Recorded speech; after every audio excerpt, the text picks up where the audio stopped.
Assalamualaikum warahmatullahi wabarakatuh. Saya Ayunda Novitasari dengan NPM 2108260220. Di sini saya akan mempresentasikan tugas semester antara saya pada blok respirasi dengan materi PPOK. PPOK ini juga kita sebut sebagai penyakit paru obstruktif kronik.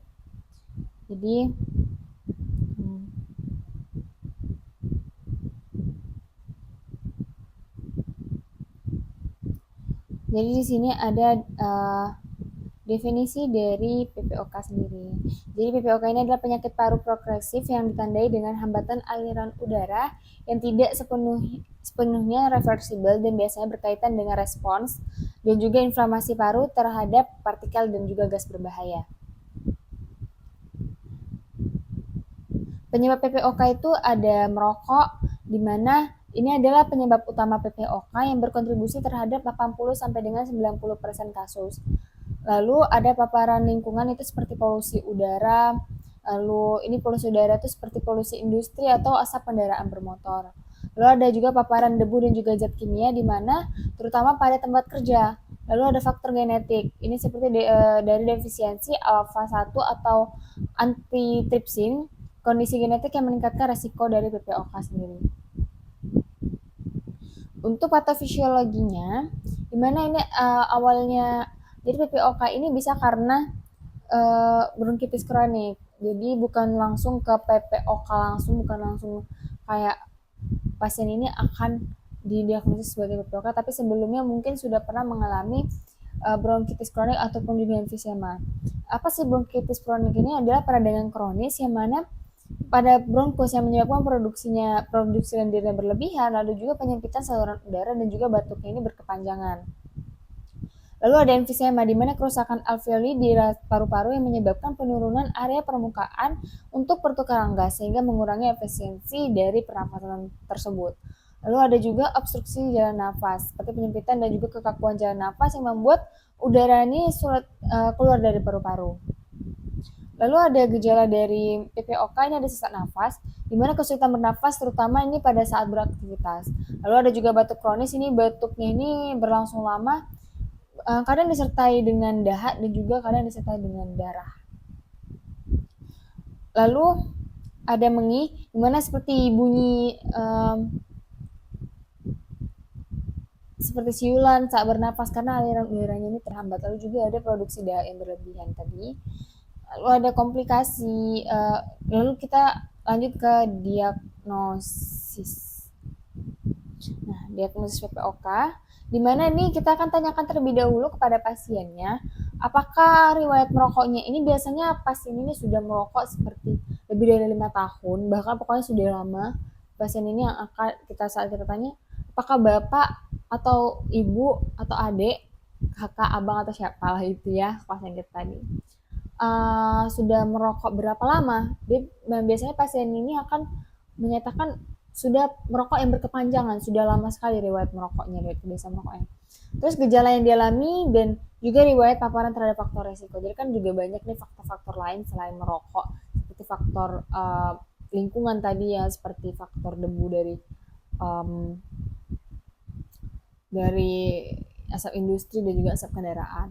Lalu juga ada kita akan melakukan pemeriksaan dengan spirometri, di mana di sini ada tes fungsi paru yang mengukur volume udara yang dapat dihembuskan dan juga kecepatan penghembusnya. Lalu ada pemeriksaan radiologi. Jadi di sini pemeriksaan radiologinya itu ada pemeriksaan ronsen dada sama juga X-ray atau CT scan. CT scan. Jadi untuk melihat adanya perubahan struktural pada paru-paru ini adalah ronsen dada. Tapi kalau untuk CT scan sendiri ini untuk mengevaluasi lebih detail pada struktur paru-parunya. Untuk penanganan PPOK ini yang pastinya kita harus nyuruh pasiennya ini untuk berhenti merokok terlebih dahulu, baru kita akan melakukan, karena ini adalah langkah terpenting dalam memperlambat perkembangan PPOK sendiri. Karena kita ketahui adalah dia tadi faktor resiko, dan itu faktor resiko yang paling tinggi karena 80 sampai dengan 90% kasusnya. Jadi udah kita merokok, habis itu kita akan melakukan pengobatan farmakologis. Jadi pengobatan farmakologis ini ada bronko dilator, di mana memperlebar saluran nafas dan juga membantu pernafasan. Lalu ada kortikosteroid inhalasi di mana ini untuk mengurangi peradangan saluran nafas. Lalu ada terapi oksigen ini untuk pasien dengan hipoksemia kronis.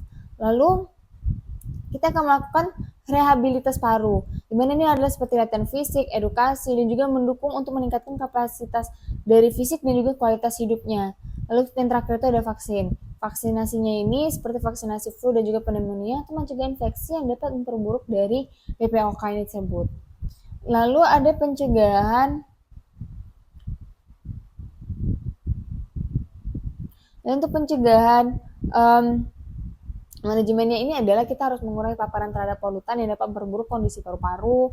Kita harus ada pola hidup sehat, kayak makan makanan yang sehat, olahraga yang teratur, dan juga manajemen stres kita. Lalu juga ini pengendalian penyakit penyerta seperti pengobatan untuk komorbidasi seperti penyakit jantung dan juga diabetes. Karena nanti juga kita akan tanyakan, apakah bapak atau ibu ini ada riwayat penyakit lain selain dari keluhan di respirasi.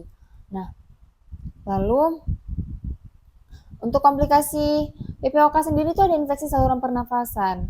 Jadi di mana seperti ini bronkitis akut, pneumonia, atau lebih sering terjadi pada penderita PPOK itu seperti gagal nafas. Nah, gagal nafas ini itu adalah ketidakmampuan paru-paru untuk mengoksigenisasi darah atau mengeluarkan CO2.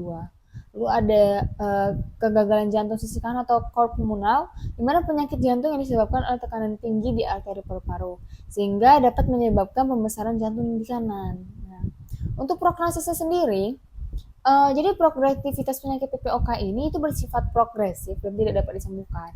Tapi penanganan yang tepat itu dapat memperlambat pemburukan dari kondisinya. Lalu untuk kualitas hidupnya ini pengelolaan gejala dan komplikasi ini dapat meningkatkan kualitas hidup pasien. Jadi tetap ya kalau PPOK ini kita memang harus memantau sekali ya karena memang belum bisa disembuhkan tapi mungkin bisa dicegah atau ibaratnya untuk mengurangi dari tingkat keparahannya. Oke, terus begitu saja penjelasan materi dari saya. Ini adalah referensi yang saya gunakan. Jadi saya mohon maaf apabila ada kekurangan, kesalahan. Saya ucapkan terima kasih. Wassalamualaikum warahmatullahi wabarakatuh.